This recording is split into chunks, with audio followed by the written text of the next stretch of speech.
예, 안녕하십니까. 저는 금일 NHN 한국사이버결제를 대표하여 발표를 맡게 된 송충렬 상무이사라고 합니다. 저희의 발표 주제는 제목과 같이 포스트 코로나19 시대를 맞은 언택트 시대의 강자 KCP라는 그런 발표 내용으로 설명을 드리도록 하겠습니다. 사실 저희가 오늘 발표드린 큰 이슈는 지금까지 저희가 어떻게 전자결제 시장에서 성장을 해서 현재로서는 PG 1위를 달성을 하였고 또 앞으로는 어떻게 이것을 계속해서 회사를 성장시켜 갈지 거기에 대한 저희의 전략을 말씀드리고자 합니다. 저희 회사의 전체적인 개관인데요. 저희는 10년간 물론 저희가 1998년도에 최초로 이제 전자결제를 시작을 하였고 지금까지 진행이 되어 왔지만 자료상 한 2007년부터 쭉 성장성을 보여드리겠습니다. 이 도표를 보신다면은 지금까지 저희는 금융위기라든지 여러 가지 글로벌 이슈 혹은 국내 이슈에도 불구하고 지속적이고 안정적인 성장세를 유지해 왔습니다. 또 과거에는 여러분이 아시는 단순 PG사, 즉 온라인 쇼핑몰에서 결제를 제공하는 PG사에서 혹은 오프라인 가맹점에서 신용카드 결제를 제공하는 오프라인 벤사라는 국한된 전자결제의 영역만을 수행해 왔다면 지속적으로 2014년부터 간편결제가 출시되면서 저희가 그룹과 함께하고 있는 페이코 간편결제로 대표되는 간편결제 서비스, 그리고 해외 가맹점 대상으로 국내 결제를 도입하는 해외 가맹점 대상으로 서비스를 하고 있는 해외 결제 서비스, 또 지금 어떻게 보면 이 언택트 시대에서 가장 주목을 받고 있는 산업이라고 할 수 있는 O2O 서비스까지 이렇게 저희가 종합적으로 결제를 망라한 종합결제사로서 도약을 하게 됐습니다. 이러한 배경에 대해서 지금부터 본격적으로 설명을 드리도록 하겠습니다. 현재 저희 여러 가지 PG사의 순위라든지 그런 내용을 집계하는 기준은 다양합니다만 가장 확실한 것은 신용카드사들이 발표하고 있는 그런 지금 도표를 잠깐 보여드리고 있습니다. 저희는 2011년, 아까 말씀드린 그 시대 2010년, 11년, 12년 이 시점으로만 봐도 1위 사업자와 명확하게 차이가 나는 3위 사업자였습니다. 그리고 지금 작년 5월을 기점으로 한번 골든크로스가 발생했고요. 지금 올해 2019년 말부터 지금까지 계속해서 온라인 PG 시장에서의 1위 사업자로 확고한 지위를 획득하고 있습니다. 그리고 제가 말씀드리는 저희의 성장 전략을 통해서 이 격차는 더욱더 확대될 것이라고 감히 말씀드리고 싶습니다.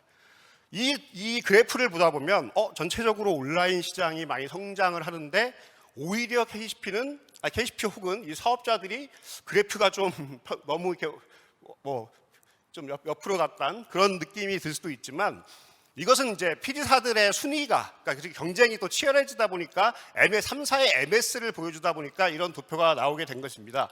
2011년, 12년에 대한민국의 PG업 등록을 한 금융위원회에 등록을 한 업체들은 전체적으로 48개에서 52개였습니다.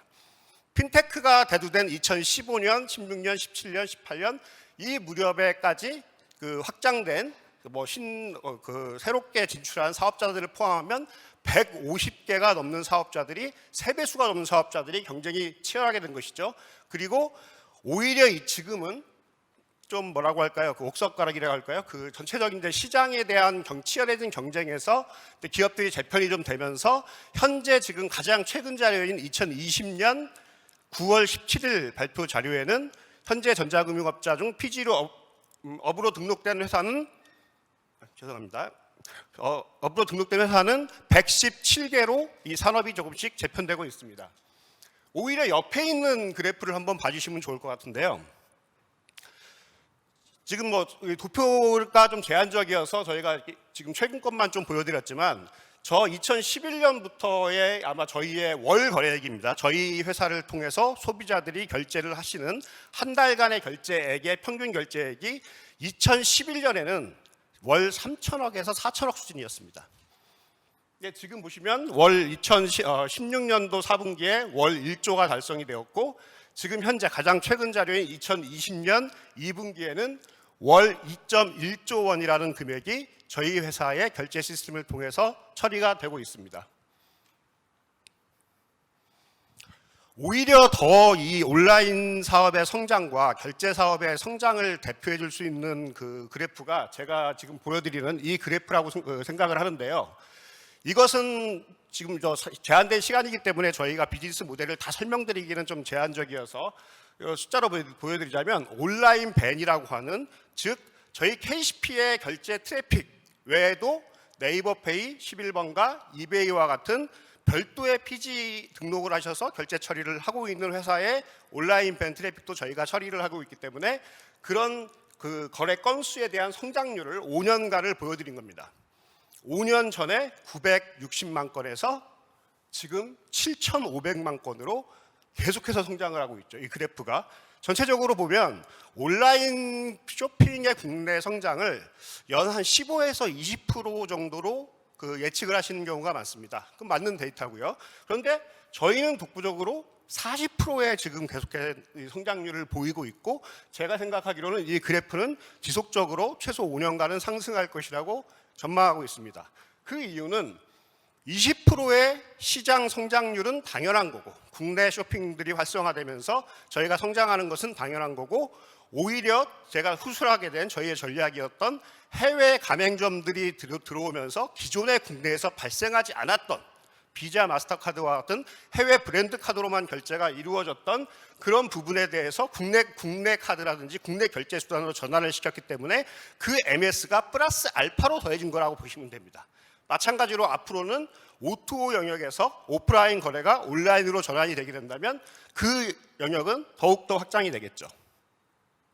그래서 KCP의 사실상 미래를 보실 수 있는 데이터라고 이해해 주시면 감사하겠습니다. 이제 저희가 저런 성장성을 지금까지 해왔고 앞으로도 유지할 수 있는 세 가지 전략, 그 과거에 말씀드렸던 어떻게 이류가 되었고 앞으로는 어떻게 이것을 더 유지할 것인가에 대한 큰 세 가지 꼭지로 말씀을 드리도록 하겠습니다. 2014년이 아마 그 천송이 코트 이슈라든지 여러 가지 정부의 이슈 때문에 간편 결제가 개화된 최초의 시기입니다. 당시에 카카오페이가 런칭이 됐었고요. 이어서 저희가 지금은 이제 페이코로 기억을 하시지만 저희가 당시에 NHN 그룹과 M&A를 하기 전에 출시했던 서비스가 퀵페이라는 서비스가 있습니다. 간편 결제가. 지금은 그것이 이제 페이코로 흡수가 되면서 페이코 서비스가 되었죠. 이 기업형 맞춤 서비스, 그 간편 결제 서비스를 저희가 출시할 때 조금 전에도 설명드렸지만 NHN에 인수되기 전이었고 당시 저희는 PG 3위 업체로서 중소기업에 불과했습니다. 그런데 중소기업이 간편 결제 시스템을 아무리 잘 만들어서 내놔도 마케팅이라든지 광고라든지 대소비자에게 홍보가 되지 않으면 사실 이것을 서비스를 확장시키는 것은 제한적이라는 점을 이미 서비스를 기획하고 설계하는 단계부터도 저희는 인지를 하고 있었습니다. 그 당시는 당연히 NHN이라는 대기업과 M&A가 될 거라고 예상을 할 수 없었던 시기였기 때문에 저희가 독자적인 생존 전략은 퀵페이를 통한 레퍼런스를 확보해서 기업 맞춤형 간편 결제로 결국은 나가야 된다. 무슨 의미냐면 간편 결제 시스템은 동일하지만 간편 결제에 진출하지 않는 게임사, 쇼핑, 다양한 기업들이 있을 거 아닙니까? 그런 회사들이 자기들 브랜드를 원하는 간편 결제를 만들려는 니들은 분명히 있을 거다. 그러면 우리는 여기에 이 서비스를 제공함으로써 그들을 고객으로 확보하고 성장을 할 수 있다. 이 전략을 가지고 넥슨페이라든지 로켓페이, 지니페이, 배민페이, 원더페이와 같은 실제 기업 맞춤형 간편 결제 서비스들을 개발해주고 서비스를 지금까지 수행을 하고 있습니다. 그리고 NHN과 M&A가 되면서 2015년 중반에 저희의 퀵페이는 페이코 서비스로 통합이 되면서 지금 대한민국 3대 간편 결제 중에 하나로 위치를 확고하게 하고 있습니다. 물론 이뿐만이 아니고 저희는 대표적인 B2B 기업이기 때문에 가맹점들이 원하는, 가맹점은 모든 결제 수단이 다 이루어지기를 원하죠. 특정한 어떤 결제 수단에 국한되기보다는 소비자들이 다양하게 결제를 할 수 있는 시스템. 그렇기 때문에 저희의 결제 시스템에는 삼성페이, 네이버페이, 카카오페이, 쓱페이, 엘페이, 기타 다른 여러 가지 결제 수단, 쉽게 말해서 대한민국에서 결제가 이루어지는 모든 결제 수단은 다 포함이 되고 있다고 보시면 됩니다. 그것이 저희가 당시 전략으로서 계획했던 오픈형 시스템입니다. 그리고 또 하나 이제 저희의 아까 그 온라인 성장세에 사실상 큰 지금 영향을 미치고 있고 저희가 많은 주목을 받고 있고 해외 투자자들께서도 많이 주목해 주는 점이 사실은 이 해외 가맹점 대상의 결제 서비스 제공입니다. 해외 가맹점 대상의 결제 서비스 제공은 그렇게 뭐 특별한 건 아닙니다. 국내 쇼핑몰에 제공했던 결제 시스템과 시스템 자체는 동일합니다. 물론 개발 과정이라든지 해당 가맹점이 원하는 결제 방식에 따른 개발 이런 것들은 물론 복잡한 뭐 구조가 있지만 전체적으로는 기존의 PG 서비스와 동일합니다. 그런데 저희가 저기 숫자로는 지금 뭐 2016년부터 돼 있지만 이 해외 가맹점 대상 영업을 확대시키기 위해서 본격적으로 하기 위해서 2012년도에 해외 결제 사업팀을 최초로 발족을 시킵니다. 그리고 후수라는 O2O 사업팀은 2013년도 초에 발족을 시켰는데요. 그 이유는 처음에 말씀드린 것처럼 3위가 아닌 시장에서 1위가 되고 싶었기 때문에 기존 국내 온라인 쇼핑몰들이 20%씩 계속해서 매년 성장을 하고 있지만 그러면 이 성장세는 뭐 저희만 가져가겠습니까? 오히려 1위 사업자, 2위 사업자들이 더 많은 과실을 가져가겠죠. 그럼 저희도 여기서 충분한 경쟁을 해서 어느 정도 시장 점유율을 가져올 수는 있지만 플러스 알파가 필요했습니다. 그 알파의 돌파구를 저희는 해외라는 곳에서 찾았습니다. 국내 경제가 성장하고 또 국내 소비자들이 당시에도 직구라든지 이런 시장들이 어느 정도 활성화가 되면서 해외에 있는 머천트들, 그 가맹점들이 국내 시장도 다시 한번 돌아보게 됐습니다. 아시아권에서는 중국, 일본, 다음으로 한국의 시장이 컸고 특히나 한국의 온라인 쇼핑의 성장성이 폭발적이었기 때문에 많은 해외 가맹점들이 여기에 주목을 하고 있었습니다. 그래서 저희가 최초에 2012년도에 관련 팀을 만들고 영업을 할 때 여기 보이시는 많은 가맹점들이 있지만 중간에 있는 저희 랄프로렌이 아마 2013년도에 최초로 해외 가맹점인데 국내 서비스를 붙여서 오픈한 최초의 가맹점이었을 겁니다. 그 뒤에 이제 레노버라든지 이렇게 됐는데 저희가 이 비즈니스를 하다 보니까 굉장히 어려웠던 점도 있지만 한 가지 배운 점이 있었습니다. 해외 가맹점들은 여기 보시는 이 많은 가맹점들은 다 글로벌 업체들인 거죠. 뭐 한국향 서비스를 개발한 곳이 아니고 이미 한국이 아니어도 충분한 이익과 뭐 그런 어떤 거래를 창출하고 있는 회사들인데 이 회사들을 영업하면서 배우게 된 점이 있습니다. 또 장벽이 있었습니다. 그게 뭘까요? 이 가맹점들은 매출이 엄청나게 발생하는 회사들입니다. 그런데 여기서는 너희 결제 시스템을 쓰려고 하면 특히 한국에서의 피지는 단순한 온라인 결제 데이터를 중개하는 데서 그치지 않고 신용카드면 신용카드사로부터 거래 대금을 받아서 해당 가맹점에 다시 정산해 주는 이 역할을 수행합니다. 그럼 자기들 매출이 뭐 1조가 발생한다면 저희 KCP가 그 1조를 가져서 저희 수수료를 제외하고 주는 건데 기업의 안정성을 따지게 되겠죠. 아까 말씀드렸지만 2012년도 3위 사업자의 중소기업이었습니다. 그 한계를 극복하기가 어려웠습니다. 해외 가맹점들이 원하는 방향은 안정적인 서비스를 제공해달라. 그 안정성에는 기술적 안정성이 아니고 기업의 구조의 안정성도 요구했던 것입니다. 그래서 작은 회사들부터 저희가 영업을 했지만 대형사들은 한국에 진입하기를 그 당시 1위 사업자조차도 그들 기준에는 큰 사업자가 아니라고 봤기 때문에 거기에 주목하게 됐습니다. 그래서 저희가 고민을 해서 가장 필요로 했던 것이 바로 이 레퍼런스를 확보해야 된다. 중간에 자라나 H&M 같은 상당 규모의 그 중저가 의류 브랜드 회사가 서비스를 오픈하게 됐지만 그들하고 또 협상을 할 때, 그들하고 협의를 할 때 항상 물어보는 게 너희들 어디에 그러면 우리가 알만한 글로벌 가맹점 어디에 서비스를 제공하고 있냐? 대답할 데가 없었습니다. 월 한 100억, 1000억 이상 가는 그런 서비스 어디야? 아니 저희가 원하는 거는 그들이 그런 레퍼런스가 돼주기를 원했는데 오히려 레퍼런스를 물어보고 있으니 정말 답답할 노릇이었죠.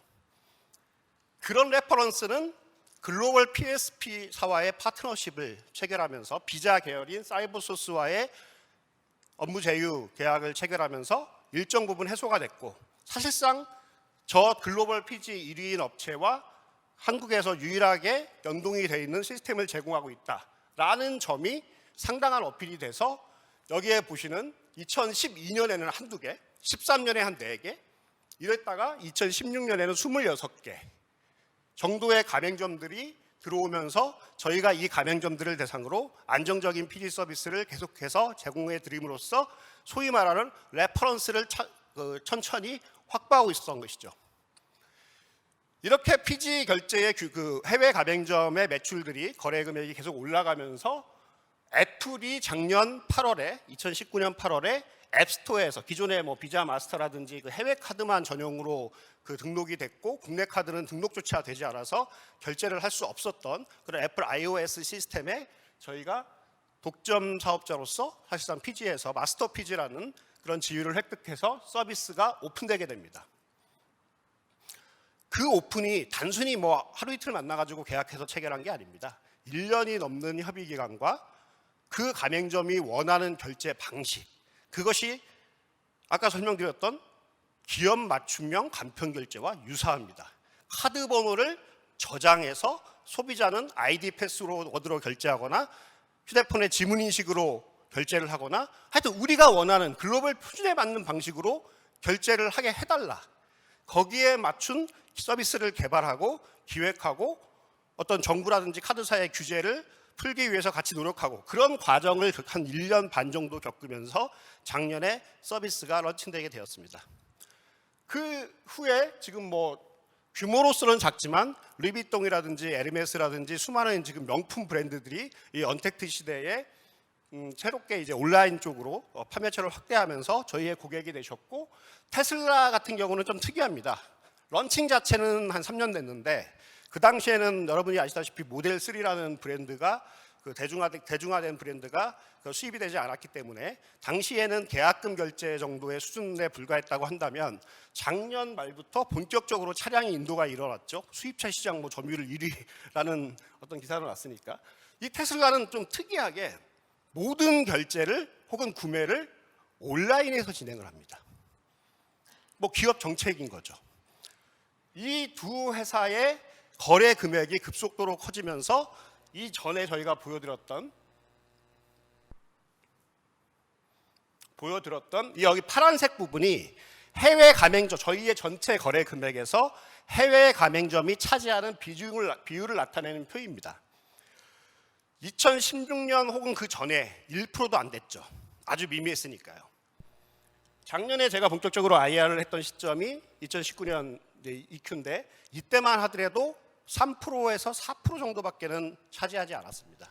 그런데 그동안 6년 넘게 8년 정도 됐죠. 저희가 고생해서 레퍼런스를 확보하고 안정적 서비스를 제공하는 것을 보여드린 결과 이 대형 해외 가맹점들이 본격적으로 국내에 유입이 되면서 이 비율이 급속도로 확대가 됩니다. 저희의 이 거래 금액이 확대되었음에도 불구하고 확대가 된 것이죠. 지금은 약 10% 정도의 저희 전체 거래 금액에서 해외 가맹점이 차지하는 비중이 약 10% 정도 됩니다.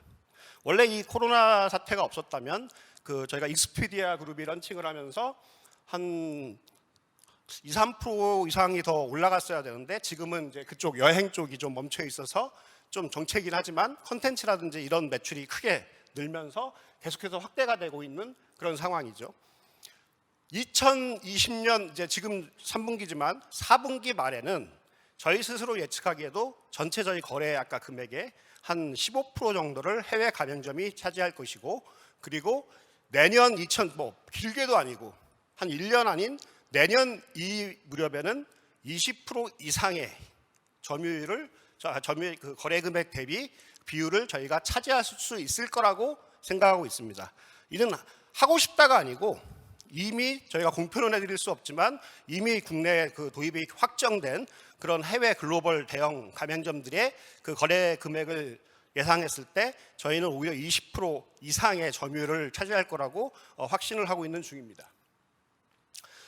이렇게 레퍼런스를 확보하는 과정이 저희가 어떻게 보면 말씀드린 것처럼 국내의 온라인 시장의 성장 한 20% 거기에 플러스 알파 요인이 되었던 거고요. 한 10% 정도 알파 요인이 되었던 거고, 그리고 저희는 또 하나 여기 설명이 되어 있지만 이런 해외 가맹점 대상으로 비즈니스를 할 때 많은 경험을 얻을 수 있었습니다. 즉 해외 가맹점들이 원하는 거 아까 말씀드렸지만 기업의 안정성과 레퍼런스 그 부분도 있지만 국제 기준에 맞는 서비스들을 만들어야 된다는 사실이었죠. AML이라고 자금 세탁 방지 관련 규정이 그 국내 법상으로는 2019년 작년 7월 1일부터 피지사들이 전부 전자금융업자들이 적용받게 되었습니다. 저희는 그 전에 해외 가맹점들 중에 이 대형사들은 글로벌 기준에 부합하라 라고 요구를 했기 때문에 글로벌 기준에 맞춰서 AML 팀을 만들고 AML 기능을 만들고 업그레이드하면서 애플의 주거래 은행인 도이체방크가 요구하는 AML 기준에 부합하게 이미 만들어낸 것이죠. 새롭게 이 규정을 만들려면 뭐 그렇게 어려운 건 아니지만 아무도 해보지 않은 새로운 어떤 조직을 만들고 기능을 만들려면 어려움이 있는데 저희는 이런 해외 가맹점을 확보하기 위한 노력의 일환으로서 이미 이것을 구현을 해놨기 때문에 그 이후부터 오히려 들어오는 가맹점들한테는 저희는 글로벌 기준에 하등의 문제가 없습니다 라는 어떤 저희만의 독자적인 레퍼런스가 확보된 것이죠. 이런 해외 그 가맹점의 영역은 이 정도로 그러면 성장했으면 이제 좀 추이가 꺾이는 거 아니야? 저는 그렇게 보지 않습니다. 통계청 발표에 따르면 올해 상반기에 월간 그 국내 개인 소비자들이 직구로 물건이 직접 배송되는 게 거래 규모가 1조라고 합니다. 컨텐츠는 더 상상조차 좀 안 되는 규모죠. 그 시장은 아직도 저희가 뻗어나갈 수 있는 시장은 지금 저희가 하고 있는 한 10% 비중, 10%면 뭐 2천억에서 한 2,500억 되겠네요. 그것의 3배, 4배의 영역이 최소한 3년 안에도 남아있다라고 저희는 전망을 하고 있습니다. 해외 쪽에서 발생되는 이 그 거래 금액을 저희 내부적으로 보수적으로 잡아도 내년도에는 5천억에서 6천억 이상으로 차지할 거라고 생각을 하기 때문에 여러분한테 내년도 저희 거래 금액이 어떻게 성장할지 모르겠지만 그 성장을 고려하더라도 20% 혹은 30%까지도 해외 가맹점 비중이 차지할 수 있다. 이렇게 설명을 드리는 겁니다. 이렇게 해외 가맹점 영업을 통한 성장 전략, 이것이 또 하나의 플러스 알파 전략이었죠. 이 서비스는 O2O 서비스는 지금 어떻게 보면 사실은 저희가 이 서비스를 준비한 지는 굉장히 오래되었고 작년에 이미 런칭이 되었고 코로나 상황 전에 런칭이 되었지만 이 코로나 시대를 맞아서 어떻게 보면 저희가 생각했던 사업 활성화 시점이 많이 앞당겨질 거라고 생각하는 그런 서비스 중에 하나입니다. 여신협회가 최근에 발표한 자료에 따르면 온라인 시장과 오프라인 시장, 온라인 시장이 많이 성장했습니다. 신용카드 사용 기준입니다. 뭐 다른 현금 시장 이런 걸 제외하고 카드사들이 순수하게 발표한 자료에도 보면 2017년도에 불과 2, 3년 전에 온라인에서 신용카드가 사용된 비율과 오프라인에서 신용카드가 사용된 비율은 18대 82 정도였습니다. 그런데 이게 2019년 말에는 22대 78로 한 4%가 올라갔죠. 그런데 저희가 주목하는 것은 저희 같은 결제 회사는 특히 신용카드 결제가 주력인 회사는 오프라인 영역을 온라인으로 전환하는 거, 이 O2O, 이 사업이 지금까지 저희가 피지에서의 강자가 되고 이렇게 성장을 해왔지만 그 여파가 훨씬 더 클 수 있는 분야라고 생각을 하고 있는 상황입니다. 왜냐하면 아까 숫자로 제가 말씀드렸죠. 22대 78이면 최소 온라인 시장이 오프라인 영역을 온라인으로 전환하면 성장할 수 있는 시장이 4배가 아직 남았다는 얘기입니다. 거기에 집계가 되지 않은 현금 시장, 기타 뭐 상품권 시장, 혹은 여러 가지 기업 어음, 뭐 수표 이렇게 다양한 시장, 전체는 아니겠지만 그 부분을 저희가 온라인 피지 결제를 통해서 서비스를 할 수 있는 영역으로 확대된다면 지금 저희가 앞서 보여드렸던 저희의 거래 규모는 2배가 될지 3배가 될지 4배가 될지 예측이 불가능하지만 단 하나 분명히 탑라인은 아직 열려 있다는 것이죠. 그렇기 때문에 저희가 이 서비스를 굉장히 오래전부터 기획을 했고 물론 이 서비스는 아시다시피 페이코와 저희 모회사인 페이코와 함께 지금 열심히 사업을 하고 있지만 뭐 카카오페이도 지금 이쪽 오프라인 시장에 진입을 했고 네이버페이도 진입해서 3사가 열심히 경쟁 중에 있지만 저희가 조금 더 앞서가고 있는 상황입니다. 2020년 8월 말 기준으로 저희가 확보한 가맹점 수가 벌써 5만 2천 개입니다. 저희가 이걸 작년에 런칭할 때 목표가 2019년 말에는 10,000개 정도, 올해 말에는 5만 개 정도, 내년까지 10만 개를 확보하면 수익이 발생하고 본격적으로 그 선순환 효과가 발생하는 그런 시점이라고 내부적으로 기준을 잡은 적이 있습니다. 그런데 이 언택트 시대가 도래하면서 벌써 올해 목표인 가맹점 숫자를 추월했죠. 내년도 10만 개 목표, 저희가 목표를 수정하지는 않지만 의미가 없기 때문에 10만 개 목표를 달성해서 그 이상을 달성하리라는 것은 이미 지표가 보여주고 있습니다. 거래 건수도 이렇게 상승하고 있고요. 저희 서비스는 크게 세 가지입니다. 소비자들이 편하게 쓰고 가맹점에 부담을 주지 않는 서비스입니다. 테이블 오더는 뒤에 나오는 것처럼 테이블에 붙어 있는 QR코드를 본인 스마트폰으로 사진, 요새는 뭐 가져다만 대도 되더라고요. 굳이 다른 기능을 하지 않더라도 해서 주문할 수 있는 시스템. 나는 매장엔 가지 않지만 퇴근할 때 케이크를 하나 아티제 가서 사고 싶어. 그러면 내 퇴근 시간인 6시를 입력하고 그 시간에 가서 결제랑 다 주문을 끝내놓고 해당 매장에 가서 케이크를 들고 가는 픽업 오더. 그리고 마지막 종결이 배달 오더까지. 가기도 싫어. 배달해서 집에서 그냥 받을 거야. 이 종합적인 O2O 결제 서비스가 저희가 지금까지 진행을 하고 있고 앞으로도 더 공격적으로 투자를 하고 사업을 확장시킬 O2O 비즈니스입니다. O2O 비즈니스를 통상적으로 온라인 투 오프라인으로 아시는 분들이 있는데 그건 예전부터 있던 서비스예요. KTX2를 PC로 사서 출력해서 오프라인에서 쓰나 영화 티켓을 사서 쓰나 이미 그것은 기존에 있던 서비스고 사업자 입장에서는 그것은 새로운 수익 모델이 아닙니다. 그냥 PG 결제예요. 사용처만 오프라인인 것이고 저희가 지금 설명드리는 이 오프라인은 그것이 아니고 기존 오프라인에서 일어났던 이 결제를 현금 결제든 그냥 신용카드 벤사를 통해서 결제가 일어났던 그 서비스를 온라인으로 가져오는 역방향입니다. 오프라인 투 온라인입니다. 그래서 2013년에 저희가 발족했던 팀 이름도 당시에는 아주 순수하게, 지금은 O2O 사업실이 돼 있지만 당시에는 아주 순수하게 오프 PG 사업팀이었습니다. 오프라인을 PG로 전환한다. 저희가 이 서비스를 출시한 게 다시 한번 설명드리지만 작년에 많은 사업자들이 신규 진출할 때 같이 진출하자 이렇게 진출한 게 아닙니다. 좀 다시 뒤로 돌아가 보면 특이하죠. 택시를 KCP가 한다고? 택시 결제를 PG화해서 하고 있었습니다. 2017년부터. 지금 확대되는 중이죠. 페이코 캠퍼스 존이라고 예전에 저희가 M&A 전에는 KCP 모바일 학생증 존을 만들고 싶어서 대학교에 계속 진입을 하려는 노력을 했습니다. 왜냐?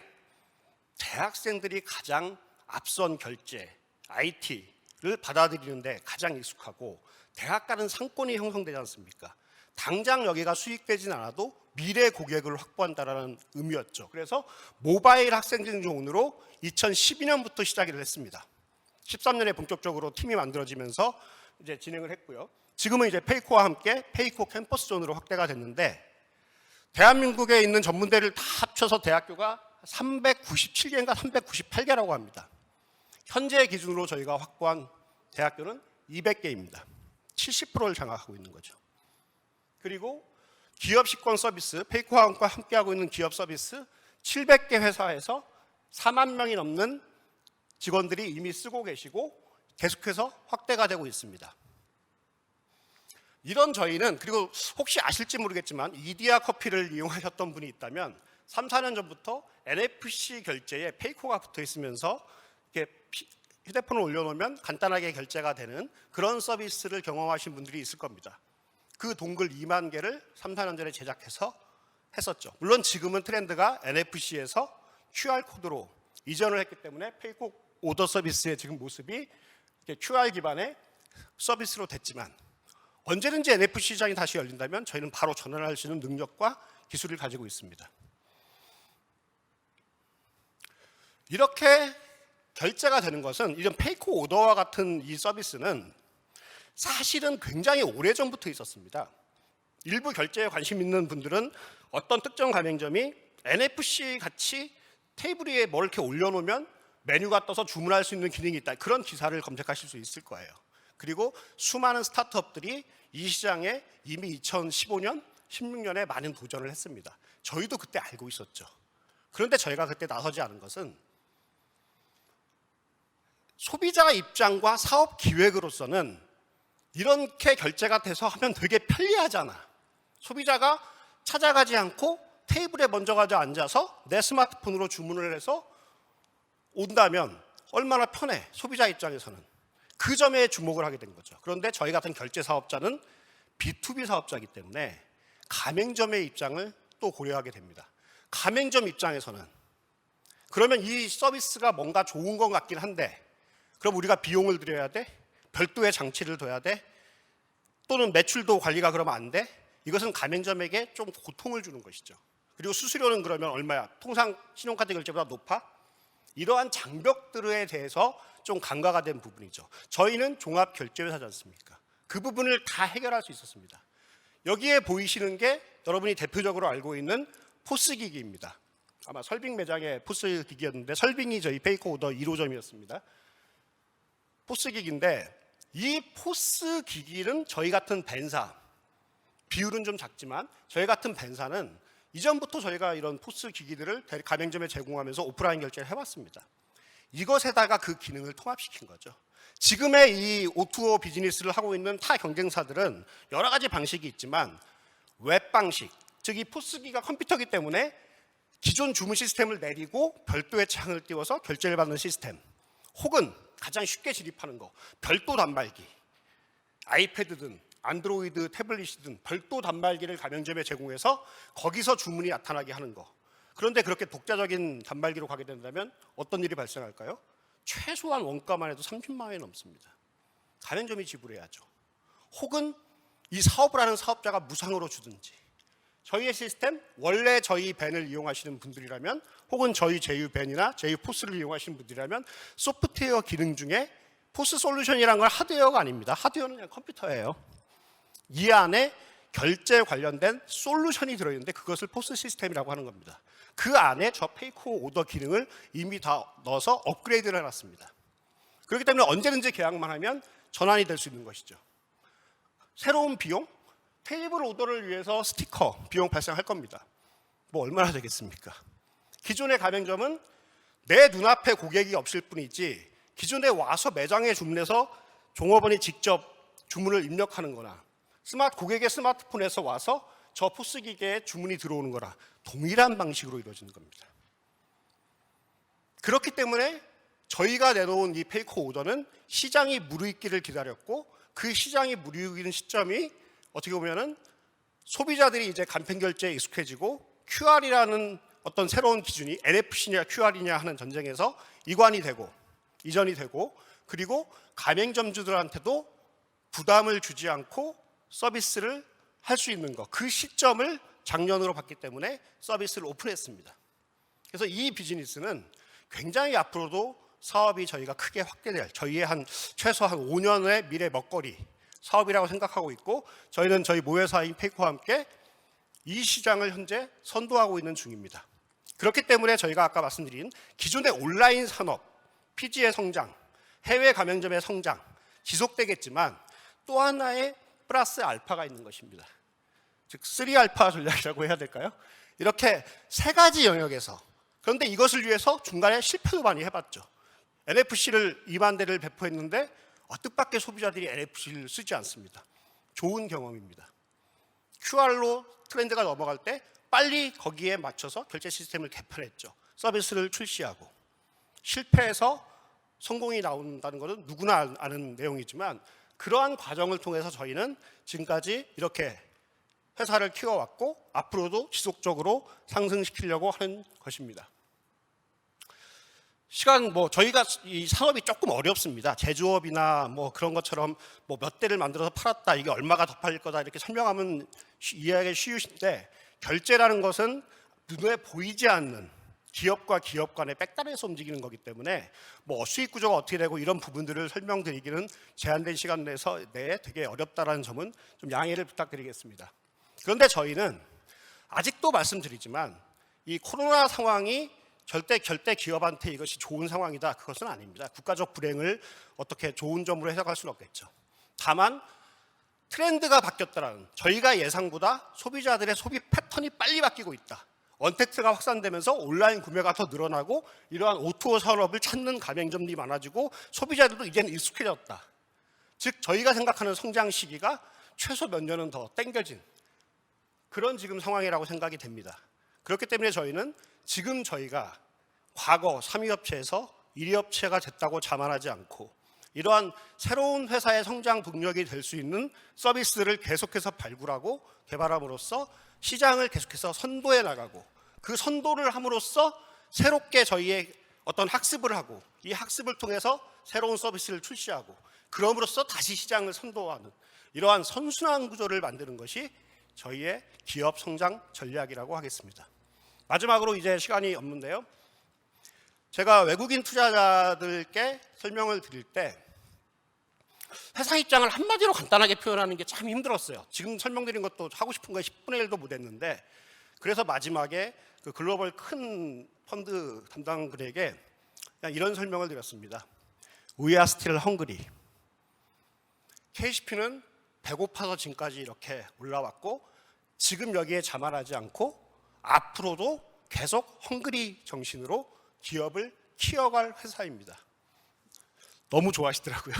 그래서 이런 발언을 마지막으로 저희는 헝그리 정신을 통해서 지금의 PG 1위가 됐지만 종합결제 1위 그리고 종합 핀테크 1위 회사까지 계속해서 회사를 성장시키겠다는 점을 여러분께 설명드리고 있습니다. 감사합니다.